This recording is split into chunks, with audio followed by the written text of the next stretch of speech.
Ich fasse es nicht. Nach 2 Wochen Abwesenheit ist der Nico wieder da. Er hat es tatsächlich geschafft. Er ist aus Amsterdam zurückgekommen. Er hat den Flug doch noch irgendwie verwünscht. Wahrscheinlich hast du dich irgendwo am Flügel angehängt und hast dich so tragen oder was ist passiert? Aber schön bist du da. Merci vielmals. Nein, das wäre die grösste Tragödie von meinem Leben gewesen, wenn ich jetzt nie mehr den Podcast hätte können machen und für ewig in Amsterdam wäre festgesteckt. Stell dir das mal vor. Ja, Es ist ja nur so deine Wahlheimat, aber ja, ich kann mir natürlich schon vorstellen, dass es für dich eine Tragödie wäre, in Amsterdam festzustecken. Es wäre natürlich einfach nicht von Vorteil gewesen für dich, Steffi. Weil mit wem machst du so coole Podcasts? Mit wem kannst du Also jetzt hockst du ja auch daheim. Also ob jetzt du von daheim aus oder von Amsterdam aus Podcasts machst, ist weniger das Problem. Aber ich glaube, der Nachteil wäre eher gewesen, der Podcast ist ab 18, hätten wir schon gesagt. Der Stream ist ab 18, der Podcast weiss ich gerade nicht. Ich glaube, das Thema lassen wir. Aber ja, erzähl, wie hast du es denn noch geschafft, aus Amsterdam zu entkommen? Du, eigentlich ist es dann im Endeffekt gar nicht so schlimm gewesen, oder? Also, ich habe auch viele Nachrichten natürlich bekommen von Leuten, die gemeint haben, hey, was grenzt du eigentlich um? Es gibt also viel schlimmere Orte zum Feststecken. Wo ich muss sagen, ist natürlich. Da haben sie absolut recht, ja.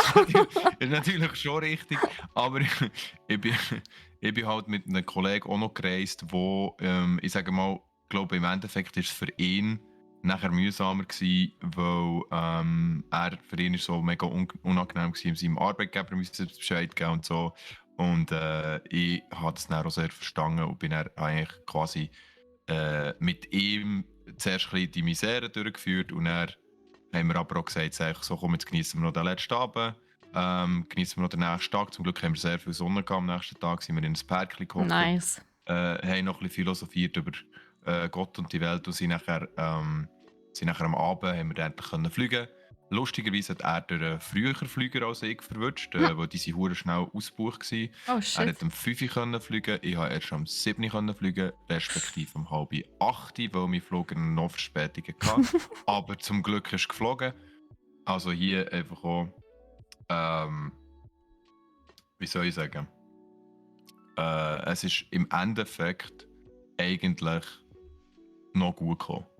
Ich muss sagen, wir haben wirklich Glück gehabt, dass wir dann noch heimkommen. Das war das erste Mal, wo mir ein Flug gecancelt wurde von EasyJet. Der Kollege hat weniger Glück gehabt, beim Herfliegen hat er schon ein Problem gehabt. Und dort ist sein Flug schon gecancelt worden. Also der hat 2-mal hintereinander einen Flug gecancelt bekommen. Ah, das ist übel. Der ist ziemlich am Arsch. Jetzt tut er so heldenhaft, der Nico. Aber am Sonntag hat er mir angerufen und Tränen nach war Steffi.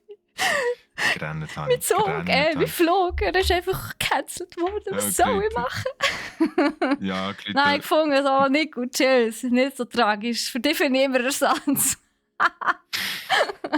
Genau, nein. Das hat sie gesagt. Nein. Ich habe gewusst, wenn ich Mama Steffi anrufe, kommt es gut. Und das habe ich gemacht. Und zum Glück ist sie da mit Weisheit und Guidance für mich. Ja, auch ich habe mal einen Flug nicht verpasst, aber auch mir ist mal ein Flug am falschen Flughafen gelandet. Statt in Zürich in Frankfurt. Und nein, sie hätten auch nicht in Basel können landen. Es hätte Frankfurt müssen sein. Und ja, das ist schon eine witzige Story. Ich habe dann am Flughafen übernachtet und bin auf den ersten Flug am Morgen direkt arbeiten. Ja, das war auch sehr cool. Ja, das klingt auch eher anstrengend auf jeden Fall. Aber das Abenteuer. Das habe ich nicht mehr geschafft. Aber im Allem ist es ja wunderbar, wir sind wieder hier. Yes. Wir sind beide hier. Absolut. Und wir sind in der 15. Folge schon von diesem Podcast. Krass. Und vor allem wird es auch heute wieder abenteuerlich. Du hast dein Abenteuer-Feeling natürlich mitgenommen. Und damit herzlich willkommen zu Buff, Crit, Loot, dem Gaming News Podcast von Praxis.ch. Hier mit der Steffi, deswegen, und dem Nico. Das bist du. Ja. Zurück aus seinen Ferien. Nach einer Woche Verspätung, hat er schon gesagt. Und wir haben ein paar sehr spannende Themen für euch rausgesucht. Einerseits haben wir bei Buff, The Masquerade, Bloodhound, wir haben Apex Legends Season 13, wir haben Off the Grid, Fortnite, wo wieder auf iOS verfügbar ist. Wir haben Crit-Themen, ein neues Mobile Game von Blizzard und ein Fail vor Wochen, das ist unsere neue Kategorie. Und natürlich haben wir noch ein bisschen Loot für euch parat. Genau. Also starten wir gleich rein. Yes, sir.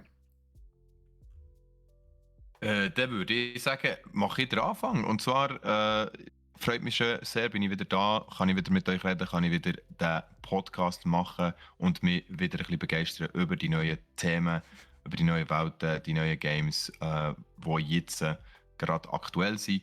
Und ich starte gerade mit Vampire The Masquerade Bloodhunt. Und zwar ist es so, dass das ein Game ist. Vampire The Masquerade hat es schon ein Ace gegeben.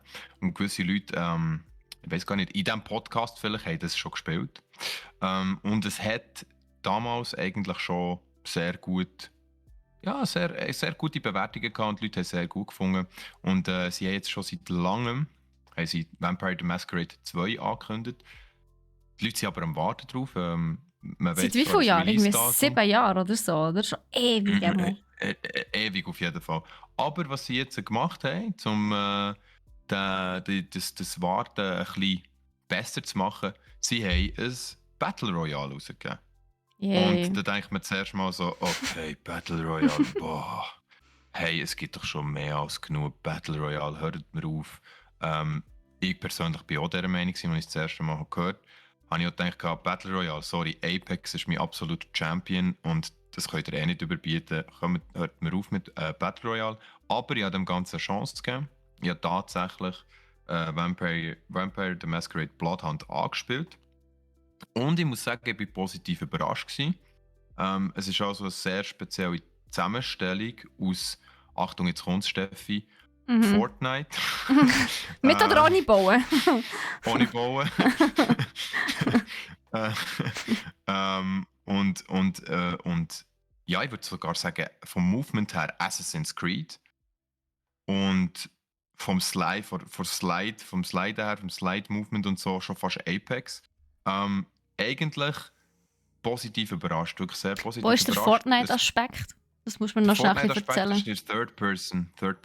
Also, und wie der Loot aussieht. Beim Fortnite ist es ja so, dass die Waffen je nachdem andere, sie haben so einen anderen Schein um sich, oder? Wenn sie zum Beispiel episch sind oder selten oder was auch immer, das ist immer blau, violett und goldig.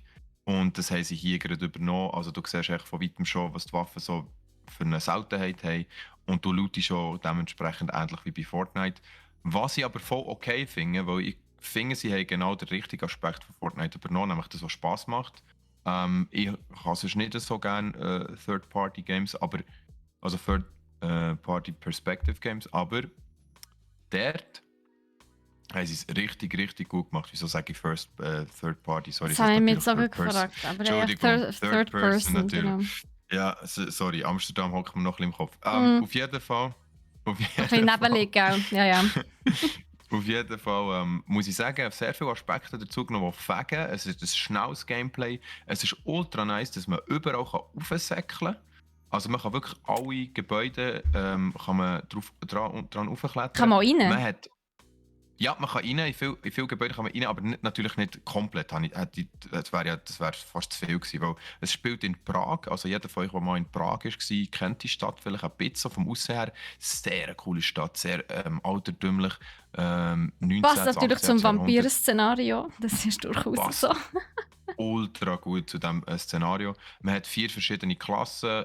Jetzt ist gerade eine 5. dazugekommen. Nein, das stimmt gar nicht. Es gibt 6 verschiedene Klassen. Es ist gerade eine 7. dazugekommen. Und man kann dort verschiedene Vampire spielen. Es gibt einerseits die eher schönen Vampire, die können, du musst jetzt lachen, Steffi, das bringe ich wirklich als erstes. Haben sie Diamanten-Glitzerhut? Ja, es ist so die sinnloseste Klasse. Sag mir, sie haben Diamanten-Glitzerhut, please. Ja, weißt du, was sie für eine Fähigkeit haben? Du kannst deine Gegner mit ihrer Schönheit blenden. Das habe ich mir fast gedacht. Noch besser wäre gewesen, Versteiner, aber blenden ist natürlich auch nicht schlecht. Das Genau, wäre ich in dem Fall. Ist gut?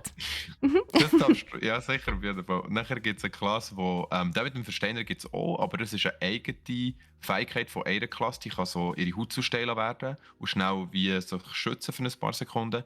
Dann gibt es eine Klasse, die wird so zu Rauch für eine kurze Sekunde und dann kannst du wirklich durch, Dodgen, ich glaube, du ja. kannst sogar durch Zeug dodgen und so, das ist richtig nice. Es hast immer zwei Fähigkeiten. Du hast sie, glaube ich, immer auf Q und E, also recht gut zum Steuern. Und eben auch, ich finde, bis jetzt, was ich gesehen habe vom Kampfsystem, es ist, macht richtig Spaß. Es ist anstrengend ein bisschen, weil es ist auch nicht einfach und es geht mega schnell. Und was auch noch ist, du hast die Möglichkeit, wenn du zum Beispiel Low Health bist, es gibt natürlich es gibt Gesundheit, die du kannst aufnehmen kannst, aber du kannst auch Zivilisten aussaugen. Oh Gott! Das heisst. ja. Ja, es ist ein Ja, Vampirspiel. Was haben wir erwartet? Ja, es ist wirklich richtig nice. Du kannst einfach zu Zivilisten hergehen, deine Zähne reinrammen, aussaugen und dann heilst du dich wieder voll auf.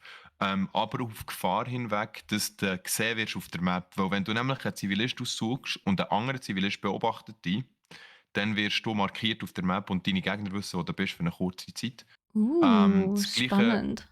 ja, voll, das Gleiche passiert mit ultra vielen anderen Sachen. Also wenn zum Beispiel ein Fight ist klar, dann sieht man die auf der Map. Mhm. Wenn du zum Beispiel in eine Fähigkeit reinläufst von jemandem, der scannt, oder? Es gibt so Scanner-Fähigkeiten. Ich habe zum Beispiel eine Klasse gespielt, da kannst du so eine Wolke aus Fledermäusen schießen, wo er so an einem gewissen Ort einfach sich aufbaut und alles scannt, oder? Und nachher siehst du alle Gegner, die durchlaufen. Und das wird dann mit der Zeit wird das immer intensiver. Du hast immer mehr die Fights, wo du deine Gegner eigentlich siehst und du musst wie die Awareness haben von, oh, da ist einer, da ist jetzt noch einer. Dann gibt es noch einen, der kann sich duplizieren und hat dann, der ist dann 2 Punkte auf der Map und nur eins ist er, oder? Also es wird wirklich, es Wild. ist sehr, sehr lustig. Ja, es ist sehr wild. Und Ich habe viele Fragen. Aber okay. unbedingt. Unbedingt, nein. Ich kann so viel sagen, wie ich jetzt sagen kann, weil ich es schon ja, eine halbe Stunde gespielt habe und ein bisschen reingeschaut Gut, habe. eine halbe Stunde ist noch nicht so wahnsinnig viel. Vielleicht Nein, spielst du es ja natürlich bis nicht. nächste Woche noch ein bisschen mehr. Aber wie viele Leute hat es auf dieser Map? 100? Ist das klassisches Ähm, Battle Royale? Das ist eine gute Frage, wie viel das es hat. Mir hat es jetzt weniger gedünkt, aber ich könnte mich täuschen. Ich glaube halt, dass es auch noch ein bisschen zu wenig Spieler hat. Weil Hm. jetzt ist halt, ja, also die Suche ist jetzt halt so 2,5 Minuten gegangen. Also schon ein bisschen länger, als man sonst wartet für ein Spiel rein.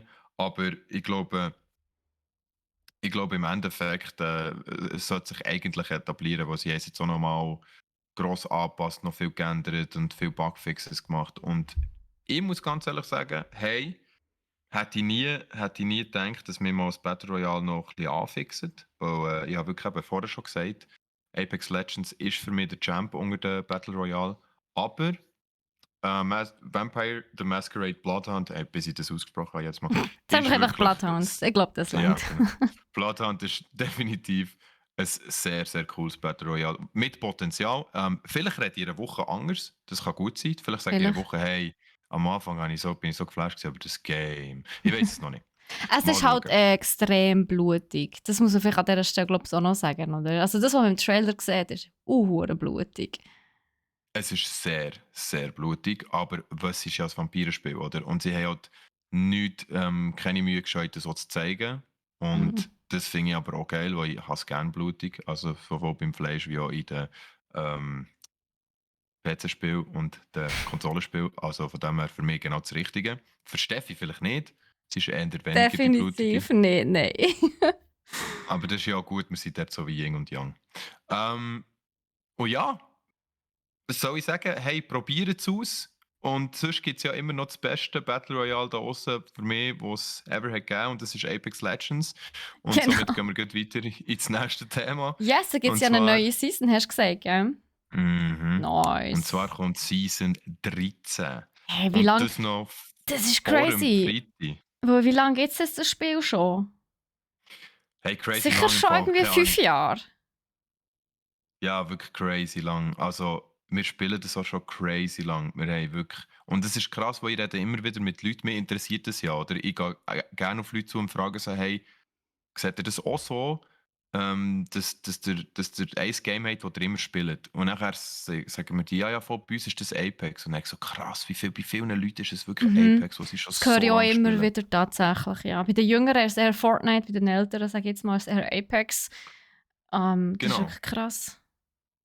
Und das ist wirklich und sie machen es halt wirklich auch mega gut. Es ist einfach auch, wie soll ich sagen, es ist ein Prinzip, das einfach läuft, das funktioniert.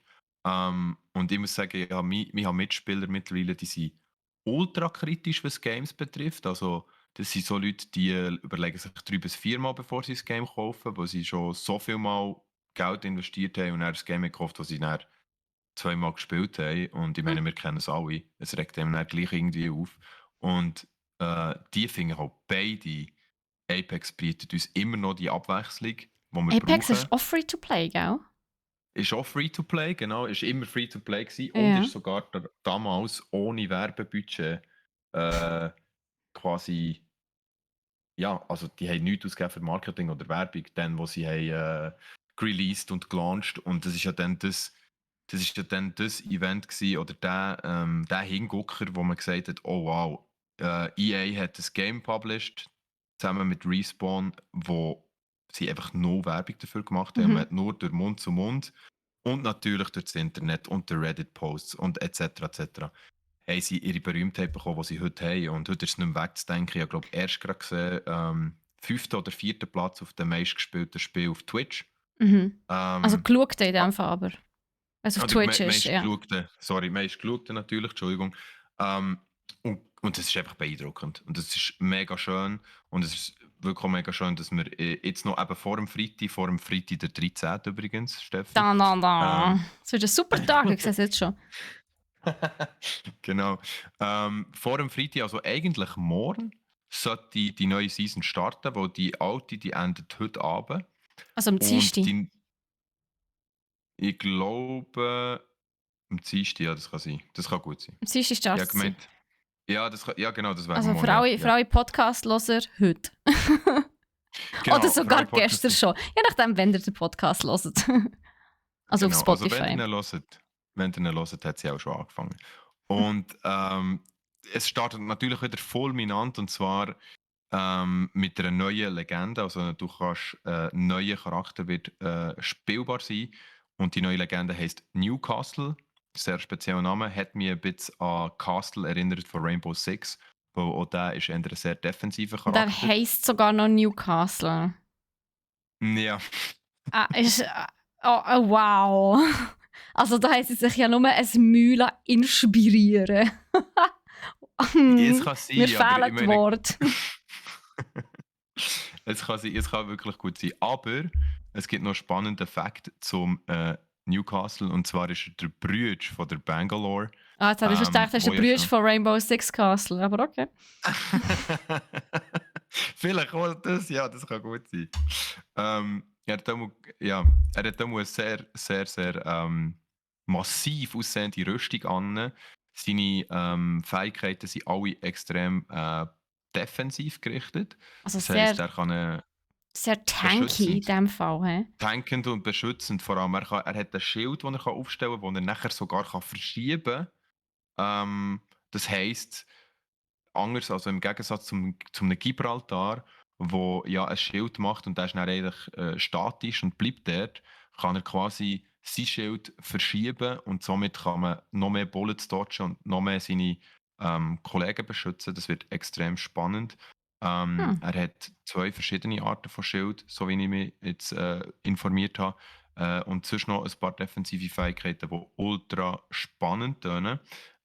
Ist sicher etwas für unseren Tankspieler, für mich jetzt weniger. Ähm, aber es wird mega spannend. Und mit dieser neuen Legende kommt ein mega grosses Map-Update. Und zwar wird die Map Stormpoint oder zu Deutsch Sturmpunkt wird updated. Und da gibt es riesig viele Anpassungen. Ich glaube, ganze Bereiche werden neu gemacht. Das finde ich auch recht gut, weil das ist so die Map gewesen, bis jetzt für mich, die ich am wenigsten gerne gespielt habe. Aber I'm looking forward to it. Ich denke, dort werden sie sehr viel cooles Zeug einbauen können. Zudem gibt es einige Anpassungen bei den Waffen. Und zwar sind jetzt alle LMGs können jetzt gefunden werden auf der Map. Also die, kann man nicht mehr, muss man nicht mehr Drops holen, sondern alle LMGs sind jetzt in dieser Season auf der Map erhältlich. Da bin ich noch persönlich sehr habe ich sehr Freude, weil ich bin ein grosser LMG-Fan. Zudem ist ja die Rampart, die Legende, die auch ihre grosse Gatling Gun hat, ist bufft worden. Das heisst, sie hat ihre Gatling Gun noch viel schneller draussen und kann noch viel schneller schießen als vorher. Und Steffi, du musst dir vorstellen, die Gatling Gun, wenn sie die vornimmt, du bist einfach Toast. Also am besten versteckst du dich. Toast! Ich habe mit allem gerechnet, aber nicht mit Toast. Du bist einfach wirklich Toast. Du kannst nichts mehr machen. Besser vielleicht sogar Emmentaler. Also du bist wirklich einfach... Ein du hast keine Käse-Sandwich. Chance. Okay. Ja, du hast keine Chance. So, das ist ein Strahl, der die schießt und das geht so schnell und dein Leben ist echt down. Und darum weiss man eigentlich Das immer, One-Hit-Wonder, hä? Rampart, Ja. genau, bei der Rampart musst du eigentlich immer in die Deckung gehen, wenn du hörst, dass sie ihre Ulti aktiviert. Und jetzt haben sie die noch stärker gemacht. We will see what this brings. Mal schauen, ob das noch werden wir schauen. balanced ist, wenn das jetzt so stark ist. Wahnsinn. Ich weiß es nicht. Hey Nico, weißt du, was mir jetzt gerade aufgefallen ist? Also es ist Was? mir wirklich literally jetzt gerade aufgefallen. Unsere komplette Folge von diesem Podcast ist eigentlich nur MMOs, hat die fast gesagt, beziehungsweise es sind nur Battle Royals. Du hast recht. Ja, also wirklich die ganze Episode. Aber ja, sorry, erzähl weiter. Aber du bist fertig. Nein, aber das ist. Ich habe jetzt auch gerade müssen leer schlucken, du hast recht. Es tut uns wirklich leid, wir haben das nicht gemerkt. Auf jeden Fall, ich bin noch nicht ganz fertig. Sorry für die Unterbrechung. Alles gut, Steffi. Ich bin dir nicht böse, alles gut. Die neue Map Rotation wird World's Edge, Olympus und Stormpoint sein. Also man wird können World's Edge spielen. Olympus ist absolut meine Lieblingsmap. Ich weiss, die meisten werden sagen, hey, Olympus ist scheiße. Aber ich habe sie gerne. Warum? Und Stormpoint. Also warum hast du das so gern? Weil sie ist mir mega sympathisch. Sie ist ein bisschen hauer. Sie hat so recht coole Gebäude drauf, wo man sich sehr gut kann, drinnen bewegen kann. Und ich spiele halt sehr viel Caustic. Das ist die Legende mit den Giftfallen, die ich aufstellen kann. Und ich habe es mega gerne, wenn ich die Leute einfach so in Räume hineinlocken und überall meine Fallen aufstellen. Und du bist so ein Backstabbing-Guy, alles klar. Genau, so Fallen stellen und so rennen. Die hat man am liebsten. Genau. Oder sneaky. Ja. Ich glaube, die Main Rock muss hier nichts sagen, hä, Steffi? Du bist genau gleich. Nico! Ja, und das wäre es in dem Fall eigentlich auch schon gewesen mit meiner ausführenden Rede über die neue Season. Und dann würde ich sagen, verzieht sich meine Stimme mal ins Off und wir gehen dann weiter zum nächsten Battle Royale! Yes, Mann! Hure nice! Ey, das ist unfassbar. Ausgerechnet ich will ja wirklich keine Battle Royals spielen. Also das geht mir ja so am Sender vorbei, wirklich, das ist mir so egal. Aber die ganze Sendung besteht praktisch literally vor allem die Buff-Themen nur aus Battle Royals.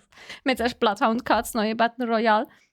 Es gibt Season 13 von Apex Legends und weisst du was? Jetzt ist noch ein neues Battle Royale angekündigt worden. Und guess what? Es ist noch grösser und noch besser und noch moderner als alle anderen jemals zuvor waren. Und das ist wunderbar, hure geil. Und ja, du hast es heute schon mal gesagt und ich schließe mit deiner Meinung absolut an. Man könnte eigentlich meinen, dass Battle Royals doch irgendwie im 2022 ein bisschen ausgelutscht sind. Aber nein. Ja. Nico, nein. Wir haben alle falsch gedacht. Das ist so. Battle Royals sterben anscheinend nie aus, so wie es aussieht. Weil es gibt tatsächlich eins, das jetzt neu angekündigt worden ist. Und es ist von einem neuen Studio, das nennt sich Godzilla. Also eben grösser und besser als alle anderen, you know. Oh, ja. Mhm. Erklärt. Der Hollywood-Regisseur Neil Blomkamp. Ich weiß nicht, ob das euch irgendetwas sagt. Mir hat es ehrlich gesagt nichts gesagt. Aber ein Hollywood-Regisseur Entschuldigung. Regisseur hat mitgemacht. Das ist, also der ist anscheinend bekannt für Filme wie District 9 oder Elysium, also hauptsächlich Science Fiction. Und der hat dort mitgemacht. Und der soll dem Battle Royale, wo das ja so viel besser als alle anderen jemals zuvor soll sein, ein bisschen Tiefe und so ein bisschen Story einhauchen. Und zwar so, dass es nicht nur PvE ist, sondern nein, you guess it, es kommen auch PvE-Elemente in das Battle Royale rein. Und Krass. je nachdem, was du machst, wie du dich entscheidest, soll das einen Einfluss haben auf den Verlauf, auf die Story von dem Match. Und ich bin noch ein bisschen, ja. Ich bin sehr gespannt, wie sie das bewerkstelligen wollen. Vor allem mit 150 Leuten auf dieser Map. 150, Nico. Musst du dir das mal vorstellen? 150 Leute. Sick, oder? Richtig gross. Das ist sick. Das ist Oder sick. unnötig vor allem. 100 ist ja schon mehr als genug. Was wollt ihr mit 150? Ja, das gibt ein riesiges Chaos, außer die Map ist riesig. Ich weiss es halt Ja, nicht. die Map soll ja so anscheinend hure gross werden. Also von dem her. Und ich bin echt... Vor allem, also was mich schon ein bisschen irritiert, ist halt das PvE-Element in diesem Battle Royale. Wie soll das funktionieren? Also... Ja, also schon der Name Off the Grid, oder? Es beweist schon wieder, dass man will, nochmal einen draufgeben. So, wir sind off also the Grid. Sie tun ja auch ankündigen als Battle Royale 2.0. Eben, noch grösser, noch besser, noch moderner und einfach over the top halt. Ja, und I don't know, also wie schon gesagt, vielleicht bin ich auch ein bisschen biased. Nein, ich verstehe dich. Ich bin nicht der Battle Royale-Spieler bzw. Spielerin, überhaupt nicht. Mir flasht das gar nicht, wenn ich so etwas höre. Ich bin auch nicht Fan von riesengroßen Open Worlds. Null. Wenn ich höre, dass da ein Spielentwickler kommt mit «Ja, noch grösser, noch besser, noch mehr Tolles», dann ist das in meinen Augen immer so ein bisschen... Und trotzdem, Leute, es ist im Buff-Thema. Wo wir sind natürlich schon ein bisschen, also ein bisschen tut es uns schon ein bisschen buffen. Weil ich wollte natürlich wissen, wie das dann daherkommt, vor allem mit dem PvE-Element. Und wie soll das sich dann bewerkstelligen? Was muss man da machen? Wie soll das funktionieren? Wie sieht es aus? In welcher Welt spielt es? Was werden die Mechanismen? Wird es eher ein Fortnite? Wird es eher ein PUBG? Wird es eher ein... keine Ahnung, was es noch alles gibt. Dings, sag Apex Legends, was wird's? Ja, wo noch haben wir nicht viel, also ja, oder Bloodhound, genau. Oder anscheinend, also das Einzige, was wir bisher gesehen haben, es wird auch eine Shooterung. Aber that's it. Mehr wissen wir noch nicht. Ausser, dass es noch dieses Jahr, hätte ich fast gesagt, nicht soll rauskommen, sondern dass es noch nächstes Jahr soll rauskommen. Es ist für 2023 angekündigt worden, aber ja. Also, wie gesagt, für mich hat bis jetzt alles, was du erzählt hast, hat nicht wirklich getönt nach etwas Neuem. Weil PvE-Element hast du im Hand-Showdown hast du das auch. Und in dem, was ich vorher erzählt habe, im Bloodhound, hast du es auch. Du hast dort auch kleine Lager. Ich habe es nur vorher beim Erzählen nicht erwähnt, weil ich es mittlerweile wirklich unnötig finde. Aber es hat auch kleine Lager von nicht Player-Charaktere, die dich angreifen und ihr Lager verteidigen und du kannst dort auch noch looten. Also in dem Fall auch dort wieder nichts Neues? Nein, überhaupt nicht neu. Also das PvE-Element ist etwas, wo sich schon viel haben überlegt einzubauen. Beim Hand-Showdown ist es sogar so, dass es grosse Bosse gibt, die du musst besiegen musst. Und der drückt sogar PvP ein bisschen in den Hintergrund am Anfang des Spiels, aber dann im Endgame wird es wichtig. Und bis jetzt denke mir halt, ja, das ist sehr gross aufgefahren mit Battle Royale 2.0 und es wird so gut und besser als alles andere. Ja, Der es muss schon. erinnert mich an sehr viele andere Entwicklerstudios, die schon gekommen sind und gefunden haben, hey, wir machen das, aber in viel geiler, grösser und besser und moderner und du kannst mehr und überhaupt, es wird obergiga geil. Und schlussendlich haben sie alle müssen zurückkrebsen, weil sie haben festgestellt, dass sie es erstens entweder gar nicht können oder zweitens es irgendwie doch schon nicht mehr gibt. Also von Genau, dem her, ja. genau, Und trotzdem, genau.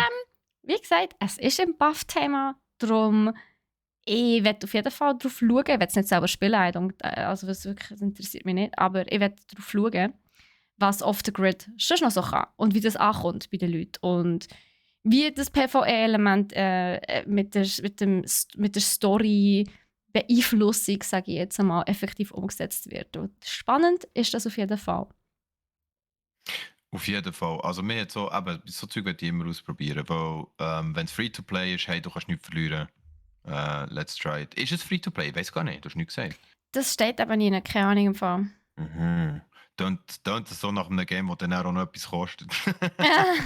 Das weisst du, wie hast du dir vor. Gut, aber heutzutage, ich meine, sind wir ganz, ganz ehrlich, heutzutage ist es halt einfach wirklich so, wenn du so ein Game rausholst, es darf einfach nicht mehr kosten. Vor allem Mhm. nicht ein Battle Royale. Es darf nicht mehr kosten heutzutage. Es gibt so viele gute Battle Royales, die gratis sind. Genau so. Ist genau so. Wenn es Ähm, kostet, dann langt es nicht mehr an. Das kann ich dir jetzt schon sagen. was einfach auch krass ist, nicht? Du kannst so einen Standard setzen und es müssen sich einfach alle daran halten, weil es gibt genug AAA-Titel, die es einfach jetzt schon so machen. Und Absolut. wie gesagt, du hast keine Chance, wenn es einfach nicht gratis ist. Aber ja, wieder ein Battle Royale. Genau. Was Und für Abwechslung wir heute ja, haben. und guess what, Nico? Es kommt gerade nochmal das Thema Battle Royale. Aber nur mal eine ganz kurze News. Und zwar geht es um Fortnite. Was ja so ein bisschen einer von der bekannten, also wenn nicht sogar das bekannteste Battle Royale ever ist. Ihr habt sicher mitbekommen, dass jetzt schon vor längerer Zeit Apple und Epic in einen mega Streit sind geraten, weil Apple in ihrem Store wirklich wahnsinnig horrende Preise wollen verlangen für jeden Verkauf von Fortnite. Oh, Und wirklich? ja, also die hat glaube 30% von allen Einnahmen über iOS wäre an Google, wäre an Apple gegangen. Und Epic hat das natürlich nicht geil gefunden, darum haben sie gefunden, Und ja, seither gibt es Fortnite nicht mehr im Apple Store. Also auf iOS kannst du es nicht mehr spielen, seit längerem jetzt schon. Jetzt hat aber tatsächlich Epic ein Hintertürchen gefunden. Und zwar mit dem Oh. Microsoft Game Pass. Natürlich. Die Halunken! Ja, Natürlich. jetzt ist es über den Game Pass, über Microsoft Game Pass tatsächlich auf dem Mobile wieder spielbar, also beziehungsweise Mobile und auch iPad. Auf den Tablets ist jetzt Fortnite wieder spielbar und sogar gratis und ohne Abgaben und ja, letzten Endes muss man sagen, für die Fans natürlich endlich mal eine schöne Lösung. Das stimmt. Und ja, eben, das Hintertürchen ist ja zum Glück eigentlich auch offensichtlich recht offen gestanden, wenn wir Ja, ehrlich das sind. sieht man sicher. Übrigens, Microsoft Xbox Game Pass gibt es bei uns auf brack.ch zu kaufen. Ist eine Investition wert. auf jeden Fall. Absolut. Ich spiele wirklich viel mit dem, das ist wirklich genial. Aber ja, einfach das schon als kurzer kleiner Einsprenkler, hätte ich fast gesagt, Einschub.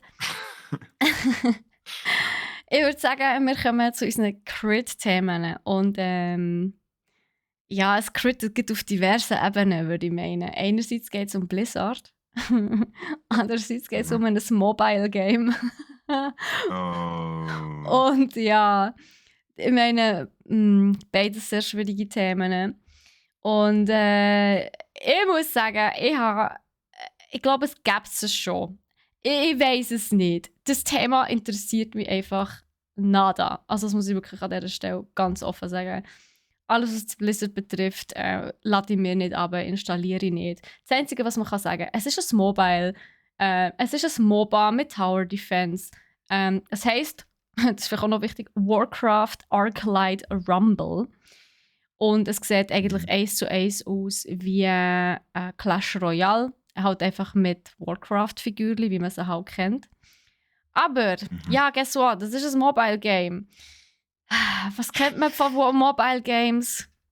Pay to win! Ja, es ist einfach mal wieder darauf ausgelegt, dass die Spieler sehr viel Geld müssen zahlen oder ausgeben, wenn sie effektiv oder sie können viel Geld ausgeben und das sind sie halt einfach besser. Und das ist natürlich gerade im kompetitiven Rahmen alles andere als cool und alles andere als das, was man eigentlich möchte. Mhm. Ja. Genau. Für Ja, alle und- Warcraft-Fans, sage ich jetzt mal, ist es vielleicht wert zum Reinschauen. Es ist zwar Pay to Win, was natürlich nicht bedeutet, dass man muss zahlen muss. Ne? Natürlich nicht. Aber ja, ich werde es mir jetzt nicht holen, muss ich ehrlich gesagt sagen. Ich glaube, das ist so ein Game, wo, ja, ich sage mal, wenn eben so Situationen, die ich gerade hatte, wenn der mal die Flug ist gecancelt worden oder du musst irgendwo mega lang warten an einem Flughafen, dann bist du manchmal froh um so ein Mobile-Game, wo du deine Zeit kannst verdörlen. Ich habe eigentlich grundsätzlich aufgehört, Mobile Games zu spielen. Was ich noch gespielt habe in letzter Zeit ist Legends of Runeterra, das Kartenspiel von League of Legends. Mhm. Das habe ich mega nice gefunden, hat für mich immer sehr gut performt als Mobile Du Game. spielst aber auch gerne Kartenspiele grundsätzlich. Ja, natürlich, ich bin der Kartenspieler. Eben. Aber das wäre jetzt etwas, was ich mir vielleicht mal einfach zum Anschauen und vielleicht auch zum drüber schmunzeln, weil ich auch 100'000 Sachen wieder erkenne, wo ich würde sagen, okay, da ist das Pay to Win, ja, okay, da weiss ich die mit Lootboxen, ja, okay, das kennen wir alles, okay, das ist wieder so. Das finde ich spannend bei einem Spiel manchmal, wenn es nicht spielen, wenn es Free-to-Play ist, so ein bisschen zu schauen, wie probieren sie die Spieler da zu Mhm. behalten, oder? Dass du es dann wieder auftust, bekommst so Ja, Daily Rewards. und wie viel Weißt du, vom. Ja, oh ja, die Daily Rewards sind ja auch immer gut. Oder ja, was ich auch immer gut finde, ist ja, wie viel Elemente haben sie geklaut von anderen Games. Wo es gibt ja wirklich schon ein paar sehr etablierte Mobile Games, die halt wirklich auch sehr gut sind, sehr erfolgreich sind, wo es ja auch schon wahnsinnig viel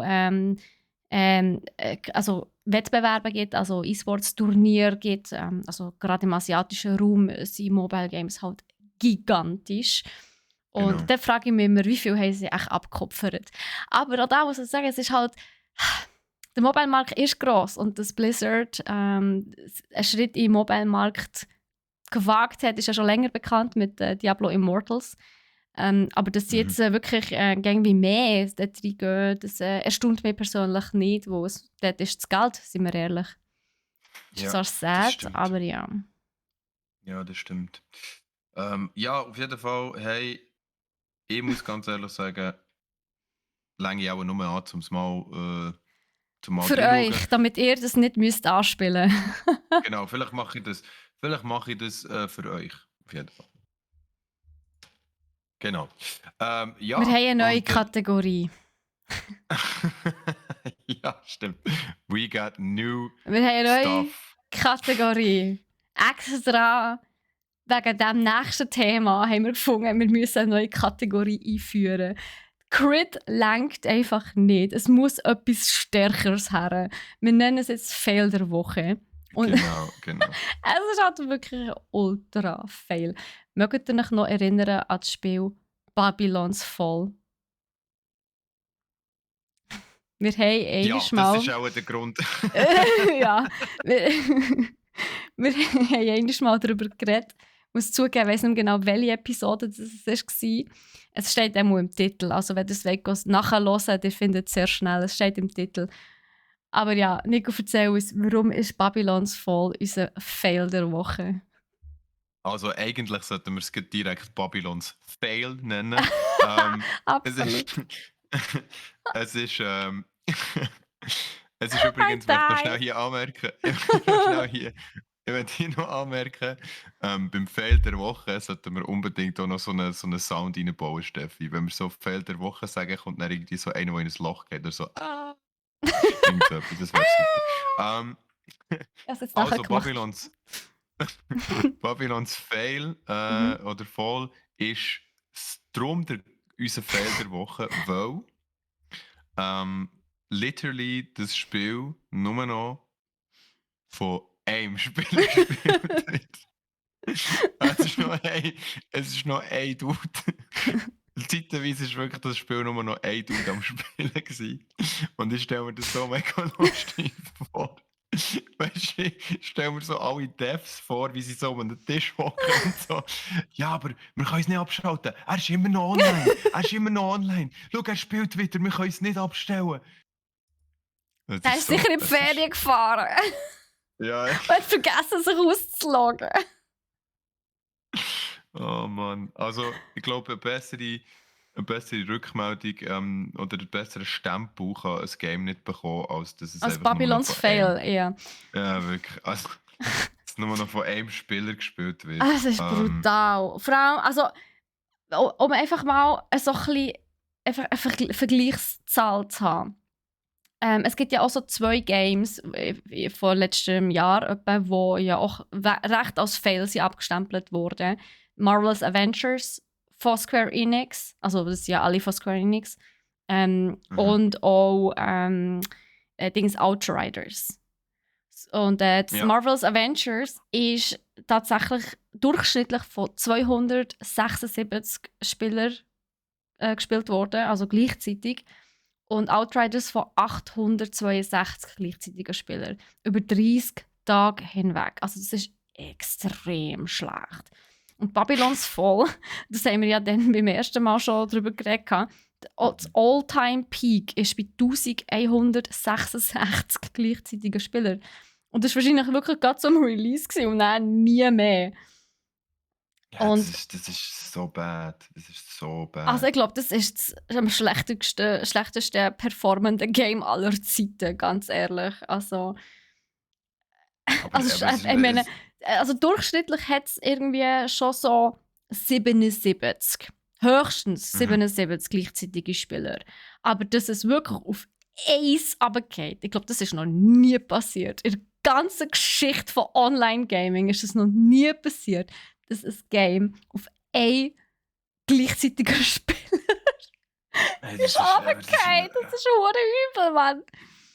Ich frage mich, was schaufelt der sich in-game selber ein Grab? Oder was macht er denn? Ich weiß es nicht. Vielleicht schreibt er einen Bericht über das Spiel, wie schlecht es ist. Das könnte ja auch sein. Das könnte ja auch sein. Er macht gerade eine Review vom Game. Wahrscheinlich. Und nimmt es so richtig auseinander. Vielleicht hat er so einfach gehackt. Ja, vor allem das Schlimmste ist ja, das Game hat irgendwie noch 60 Hämmer gekostet.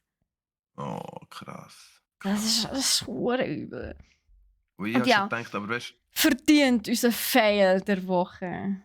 Ja, auf jeden Fall. Und ich weiss noch, als wir es angeschaut haben, ich habe schon dann gedacht, das kann nicht werden. Das ist ein Hybrid aus ganz vielen ganz komischen Games, die man nicht zusammen mixen sollte. Und irgendwie ist es... es sieht schon das so Artwork ist so... Ja. Ja. Also ich weiss, dass es schon dann bei uns im Crit war, aber dass es so ein übles Ende nimmt, hätte ich mir halt echt nicht gedacht. Das ist schon sehr schade, weil Square Enix ist eigentlich ein echt gutes Entwicklerstudio. Oder ist es ein Publisher? Ich bin mir gar nicht mehr sicher. Oder beides. Ich würde jetzt sagen, es ist beides. Beides, gell? Aber ich meine, ich kann schnell schauen. Ja, schau schnell. Wir sind ja zum Glück da bei Google unterwegs. Genau. Also hier steht Hersteller. Aber doch Entwickler, das ja. Heisst für mich in dem Fall Entwickler, genau. Aber Final Fantasy ist von ihnen Dragon Quest, Kingdom Hearts, aber sie haben wahnsinnig viele erfolgreiche Games gehabt. Und ganz ehrlich, ich meine, wenn man so erfolgreich ist, dann darf man auch mal failen. Also es ist halt wirklich, ja, ein Spieler, ja. Ja, sicher, man darf, aber eben. Aber ich denke, es hat jetzt vielleicht Babylons Fall zugleich ein paar... Babylons Fail, Mensch, ja. Babylons Fail vielleicht gleich zu ein paar Spieler mehr verholfen. Jetzt durch das sind vielleicht ein paar Trolls extra ins Game rein, die gesagt haben... Klar, er hat noch schnell 60 Stutz ausgegeben, damit man noch schnell schauen kann und nach 2 Stunden... man kann es ja refunden. Ja. Auf Steam kann man es ja refunden. Stimmt. Dann gehst du es einfach wieder zurück, genau. Ich muss es gleich mal auschecken. Also schauen, wie schlecht das ist. Ich fände es so gut, wenn du das würdest streamen, einfach so zum einfach für den Stream und dann gibst du einen Refund. Du weißt schon von Anfang an, du gibst es zurück. Das wäre schon recht lustig. Das wurde der Troll-Move, Mann. Das wäre auch Eieiei. schon so eine Shitshow, ganz Mhm. ehrlich. Aber von Shitshow zur Megashow. Wir haben natürlich auch ein paar coole Loot-Themen für euch. Wo ich glaube, wir haben genug über Fails geredet. Ich kann nicht mehr. Das hat mich Ja. gekillt, wirklich. Ich muss jetzt wieder etwas zu etwas Positivem kommen. Und zwar eine kleine Ankündigung von unserer Seite her, wo mir heute ist zugekommen worden. Ist das ein Satz? Ja, ja. Mhm. Und zwar findet am 19. Mai, also schon gleich, nächste Woche, am 19. Mai, am Donnerstag, ein Deal Day mit Acer Predator statt. Es ist ein Acer Predator ist, glaube ich, ja. Special. Ja, Predator, alles gut. Potato, sage ich nur. Es gibt über den ganzen Tag hinweg 7 Schnäppchen auf daydeal.ch. Und zwar gibt es, glaube ich, 2-mal ein Gaming-PC, eines ist ein Gaming-Notebook, es gibt einen Monitor, es gibt einen Router, es gibt einen WLAN-Dongle, es gibt eine Tastatur. Also geht vorbei, schauen, ihr findet den Link in unseren Shownotes oder ihr gebt einfach ein daydeal.ch/seite/predator-special-2022 und dann kommt ihr da drauf. Und ihr könnt auch etwas gewinnen, so wie immer, und zwar ein Peripherieset, bestehend aus Tastatur, Maus und Headset. Das klingt doch schon mal enorm cool, ganz ehrlich. Das klingt sehr, sehr nice. Und ich habe, by the way, zufällig heute auch noch gesehen, dass heute, Steffi, ohne sehr nice Day-Deal rum ist. Und zwar ein AOC Gaming Monitor für Genau. 229 statt 350 Franken. Habe ich Also auch auch retweetet. Aber da der Podcast erst am Dienstag rauskommt, ist das leider schon wieder vorbei. Und genau das habe ich auch als Feedback gehabt. Also darum habe ich es absichtlich eigentlich nicht in unser Briefing reingenommen. Aber der Nico hat natürlich recht, für alle, die jetzt im Livestream dabei sind. Und jetzt noch eine Stunde Zeit haben, können sich den Monitor mal reinziehen. Das war der typische Nico. Ja, okay. Ja. Weiter im Text. Ja, tun wir mal so, als hätten wir das nicht mitbekommen. Nein, aber der Nico hat einen Game-Tipp, habe ich gehört. Also das war ja auch gerade ein Game-Tipp. Ja, genau. Also ich habe noch einen zweiten Game-Tipp. Ja. Habt ihr alles nicht gehört? Also, der nächste Game-Tipp von mir für euch im Loot innen und was ihr euch solltet besorgen, weil ich finde es ein mega nice Game. Und ich habe es jetzt so von vielen Leuten empfohlen bekommen. Schaut euch mal Heroes Hour an. Es ist ein Indie-Game, wo in die Richtung Heroes of Might and Magic geht. Also man ist Held in einer grossen Welt, wo man von Lootplatz zu Lootplatz läuft, von Festung zu Festung läuft und quasi seine Armee aufbaut und nachher riesige Schlachten kämpft. Und die Grafik ist Pixel-Grafik, also völlig Ich wollte sagen, wenn ich das so anschaue, ich sehe nur umwuselnde Pixels. Ja, also es ist genau. wirklich ein Pixelgewusel, Manny. Genau. Ich finde es übrigens schön, dass du immer in deinem inneren Auge kannst Zeug anschauen, Steffi. Das ist super. Ja, perfekt. Und ich denke einfach für alle, die Heroes of Might and Magic gespielt haben, ist es auf jeden Fall eine Investition wert. Ich glaube, man zahlt irgendwie 15 oder 20 Stutz nicht mal. Das geht ja noch. Ist wirklich, ist sein Geld wert. Ist ein gutes Indie-Game. Einfach so um Zeit vertreiben. Schaut mal rein. Ich würde sagen, da hat er auch nicht länger als, ja, vielleicht 20 bis 25, 30 Spielstunden, die er investiert. Oh, doch so Und viel? es macht einfach Spaß. Ja, Aha. ja, weil man kann ultra viele verschiedene Sachen skillen, vom Held, den man nehmen kann. Kann man sehr viel Fähigkeitenbaum, vom Fähigkeitenbaum her kann man sehr viel Zeug noch in eine andere Richtung skillen, nachher auf Magie gehen oder auf Attack Speed und alles. Es hat schon eine Tiefe, aber es ist gleich so ein Game, wo man sich so einen Abend 2, 3 Mal Zeit nimmt und dann I see. hat man es da durch. Genau. Heroes Hour. Schaut nach so. Not bad. Umgewuselnde Genau. Pixel. Das ist doch, das Und- hat man doch immer gern. Und wir sind eigentlich schon in der Verlängerung angekommen, Steffi. Du bist eigentlich auch recht gut mit Verlängerungen oder hingegen mit Verlängerungskabel, habe ich gehört. Genau, ich habe mir nämlich ein Kabel gekauft. Ich habe mir ein Verlängerungskabel gekauft, wie der Nico das wunderschön angetönt hat. Ich bin absolut begeistert. Und weißt du, was das Beste ist an diesem Kabel, Nico? Nein. Es ist blau! Nice. Es ist, Es ist blau. nice. Nein, Wow.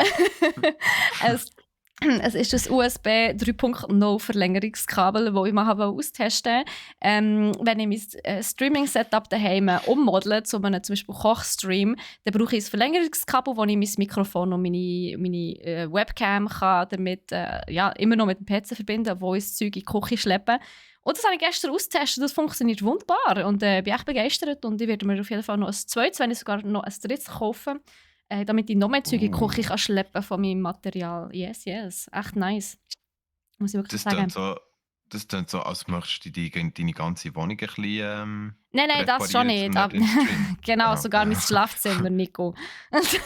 Wow, gut. Also, das habe ich jetzt nicht als erstes gedacht. Das ist ja, wenn du das so formulierst, könnte man... Ja, das ist ab 18. Nein, tatsächlich nur meine Küche, die ich verkabeln wollte. Ich will es ja nicht mal permanent verkabeln. Das Coole ist nämlich, ich kann mein ganzes Setting, also mein ganzes Setup effektiv innerhalb von 5 bis 7 Minuten umplatzieren und wirklich vom PC zur Küche über transportieren. Und das ist echt nice. Yes. Das ist wirklich nice. Und vor allem, wenn der, also wer will nicht mal um einen Kochstream von Steffi dabei sein? Wer will das nicht? Wer hat schon nicht gerne Kochstreams? Also das ist ein Traum von mir. Vor allem ist es ein Backstream sein. Heißt das dann, wie heisst das dann? Ist es ein neues Format? Backen mit Steffi!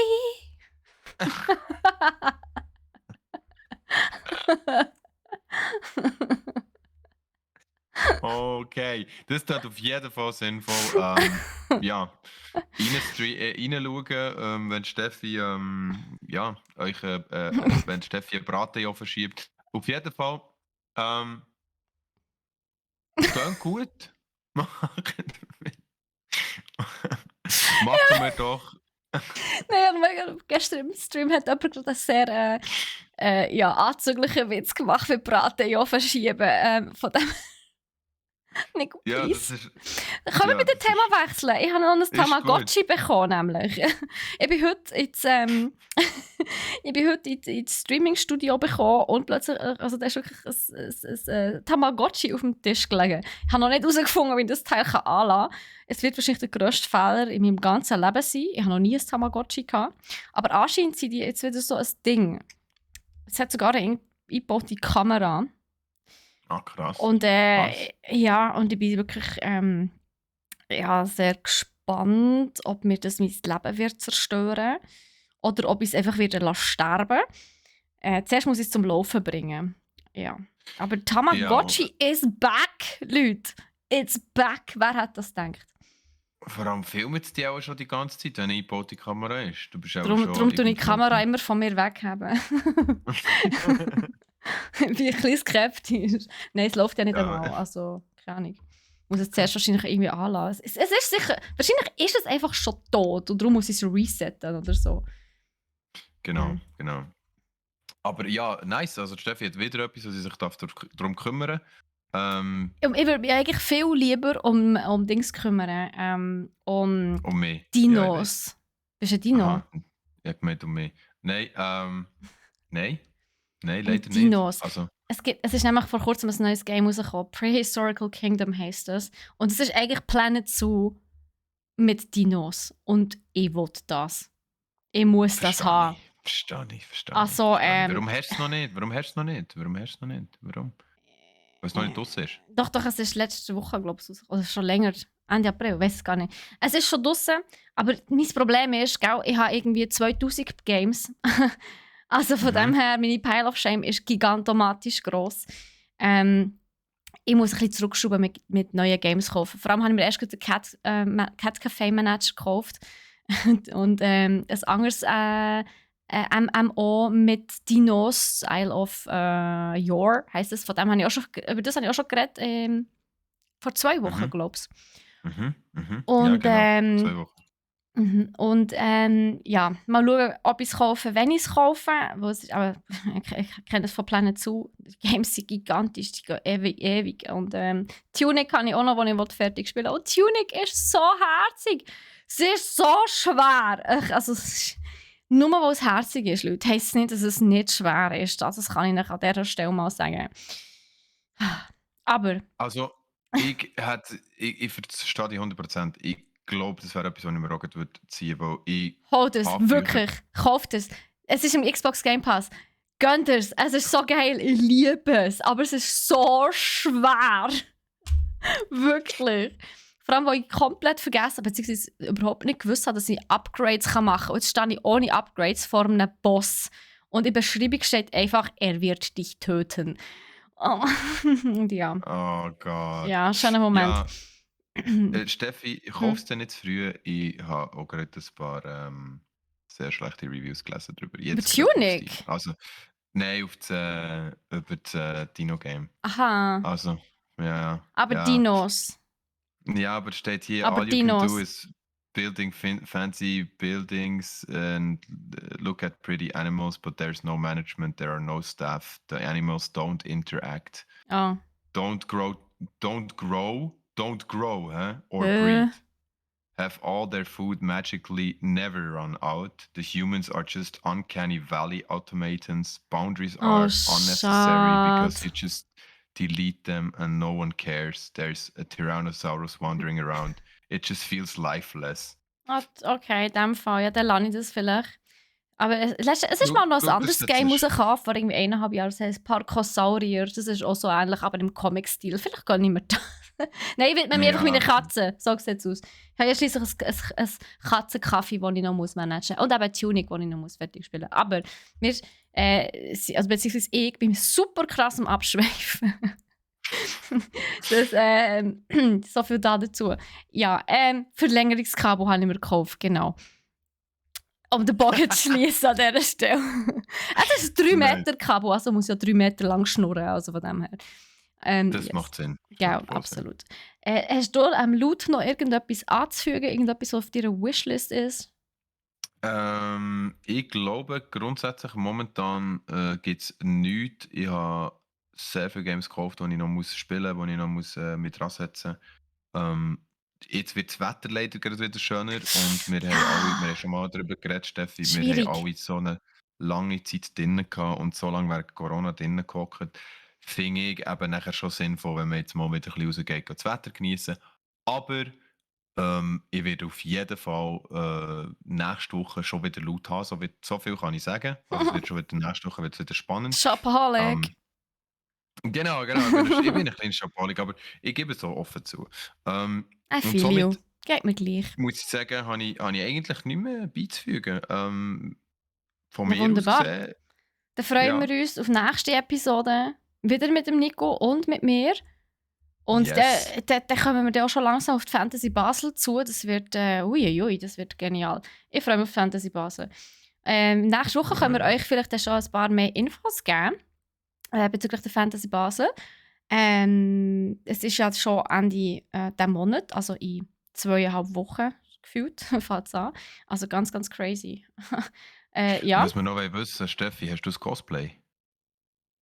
Ja, ein brack.ch T-Shirt. Du auch im Fall. Wir gehen Partner-Look. Oh, geil, ja.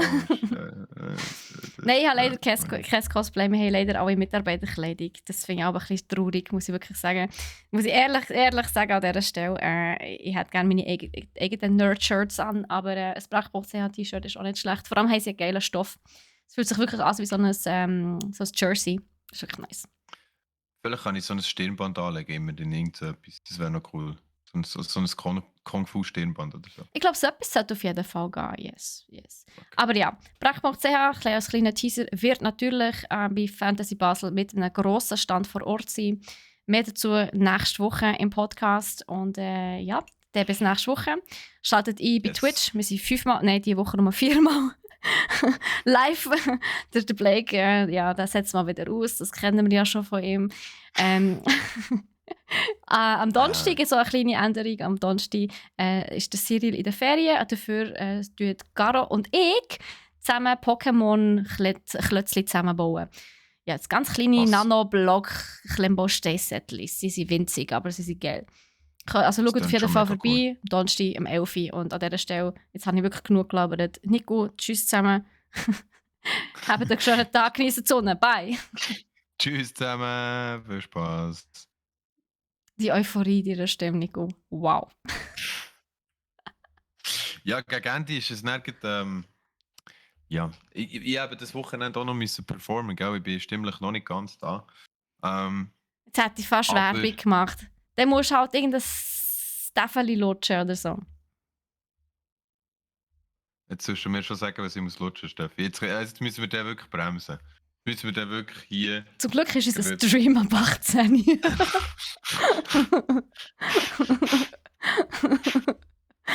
Oh shit. Ich glaube, es ist wirklich gut, dass ich den Stream heute ab 18 eingestellt habe. Leute, ich hoffe, ihr habt Spass gehabt. Ich habe gesehen, dass ich noch ein paar dazukommen. Also sicher mal alle, die während dem Stream noch dazu sind gekommen. Also der Race, der Luki, der Hörnli-Mann, der Martin, der Freigseher, grüezi wohl. Ja, ich hoffe, oder wir hoffen, ihr habt Spass gehabt bei so einer kleinen bei unserer Podcast-Aufnahme heute. Sie war anders lustig. Ja, ich glaube, den Podcast ab 18 einzustellen, ist, glaube ich, künftig gar nicht mal so falsch. Eigentlich nicht, nein. Eigentlich wirklich nicht. Ja. Und Freigseher, yes, brack.ch wird vor Ort sein. Und zwar alle 3 Tage natürlich, mit einem grossen Stand, yes. Aber wie gesagt, nächste Woche im Podcast werden wir dafür sorgen, dass wir euch sämtliche Infos durchgeben können, wo wir sind, in welcher Halle, in welchem Stand, wie gross, was ihr machen könnt und so weiter. Und ja, wir würden uns natürlich freuen, wenn ihr eben nächste Woche dann die Infos einholen könnt und der natürlich dann auch Hallo sagen. Wir wollen ja schliesslich wissen, wer da eigentlich uns immer zulässt und so toll unterstützt. Genau, kommt vorbei, sagt Yes. Hallo. Wir haben ein ultra geiles Angebot mit Preisen, die es gibt. Oh ja, Und, stimmt, das Glücksrad wieder. Fast vergessen. Nice. Mhm. Aber eben, Infos nächste Woche. Genau, also kommt mit uns am Rad drehen. Ihr dreht auch schon am Rad, wenn ihr kommt, Ja, weil die ganze wahrscheinlich. Zeit mit der Steffi muss rumhängen. Ah, Aber der Arme. ja, es wird... Come on, gib's zu, es wird ein Traum für dich wahr. ja, genau. Ja, auf jeden Hey, Fall. mehrere Das ist so- Tage am Stück mit der Steffi, wer wünscht sich das Mhm. nicht? Wer wünscht sich das nicht? Der Hörnli-Mann hat auch schon geschrieben, Täfeli lutschen, braten im Ofen. Nice. Ja, das Hörnli mal weiss, um was es geht. Genau. Jetzt muss der Nico nur noch scharf werden und dann ist es gut. Ich weiß nicht, meine Kamera hat schon genug jetzt. Ja, Meine ich glaube, Kamera hat das schon ist richtig abturnt. Meine Kamera hat schon genug von dir. Von Das ist mir, der von zweite Mann. dir. So. Ja, super. Jetzt Da muss... bin ich Ah, wieder. ja, jetzt Podcast ist jetzt durch. Immer wenn du etwas an der Kamera machst, Nico, schon heute während dem Livestream, kann ich deine Kamera neu einrichten. Jetzt darf ich sie wieder Ich weiss. umschieben. Nein, alles gut, Doch, lass so. doch. Doch. Wir sind fast fertig. Ist mir gleich. Wie Ja, Perfektionistin alle. irgendwann erkläre ich dir dann, oder zeige dir, warum das so ist. Es ist nämlich recht lustig. Wenn du so lange Beine hast wie ich, dann musst du das Zeug irgendwo herstellen, wo du mit deinen Beinen nicht herkommst. Und dann Musst du mir schaffst es halt sagen, gleich. ich habe kurze Beine? Du bist eher ein Shortlegger, ja. Würde ich sagen. Oh, fies. Aber man sagt ja. Lieber kurze Beine als... Ja, du weißt, was ich wollte sagen. Als ein Herz aus Stein. Nein, das nicht. Aber ich glaube, es ist Zeit für uns, um den Stream hier zu beenden. Nein. Oh Gott. Ja. Lass das Ja, Thema. Wir sind glaube ich, beide wieder gut gestartet in den Podcast. Absolut. Aber ich habe ja. mir Spass gehabt. Ich glaube, ich sollte Ich ein bisschen auch. Schlaf nachholen, merke ich gerade. Und ich soll glaube ich ins Gym. Mal schauen. Auf jeden Fall Merci vielmals, habt ihr alle zugelassen, zugeschaut, seid ihr da gewesen. Yes. Wir haben ein Discord, denkt dran, ihr könnt dort Yes. reingehen, eure Ideen posten, ihr könnt uns Wünsche auch, anbringen. Wünsche anbringen, über was wir sollen reden. Auch einfach habt ihr ein miteinander ultra wichtiges labern. Thema. Ihr dürft auch angeben und Miteinander. bluffen. Und, Genau, ihr dürft auch die Steffi anschreiben die ganze Zeit. Also das hat sie auch sehr gerne. Einfach der Steffi Nachrichten schicken. ist okay, ignoriere ihn einfach.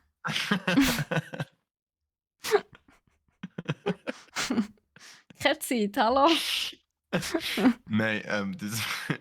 Oh Gott. Nein, auf jeden Fall.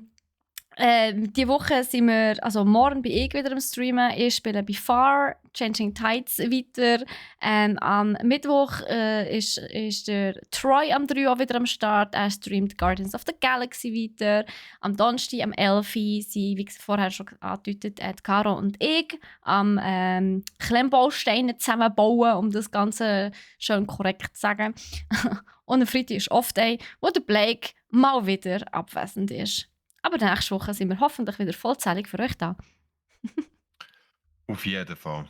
Das glaube ich, da glaube ich schwer daran, dass wir das werden sein. Und Ich glaube es hoffe, ihr erst, wenn ich es alle- sehe. Wirklich. Natürlich. Das Glas ist immer halb voll, Steffi. Warte schnell. Nächste Woche bin ich gar nicht da. Ups. Okay, nächste Woche gibt es gar keinen Podcast mit der Steffi. Mal Podcasts gibt es, aber am Montag gibt's bin ich nicht, Podcasts? am Aha. Dienstag bin ich nicht da. Okay. Ja, solange es Podcast gibt, ist mir alles andere... Podcast gibt es, aber am Dienstag bin ich nicht rum. Ich fahre nämlich schnell auf Hamburg und dann wieder zurück am Abend. Also, Es wird sehr angenehm. die Steffi ist jetzt sowieso ein bisschen Podcasterin. Allgemein, sie hat gerade, Genau. auch wieder etwas Neues am Start. Das ist auch schwer zu empfehlen. Ja, die Dame Ja, ja. macht einfach wieder Kommt- alles. Kommt zu mir auf den Channel, ihr wisst wo. Und dann gebt ihr einfach mal Ausrufezeichen «Hä» ein, also H-E-E. Und dann wisst ihr, von was ihr Nico redet. Und dann gibt es seine feine Unterhaltung direkt von den Auf Ohren. Oder das ist... Auf das Trommelfeld, schön einmassiert. mit sexy Druck. Und jetzt ist der Zeitpunkt gekommen, wo ich muss sagen, es ist Zeit, den Podcast zu beenden. Wir wünschen euch einen ganz schönen Abend, eine gute restliche Woche, ein gutes Feierabendbier und wir hören uns und sehen uns morgen oder nächste Woche. Ciao zusammen. Bis zum nächsten Mal. Tschüss zusammen.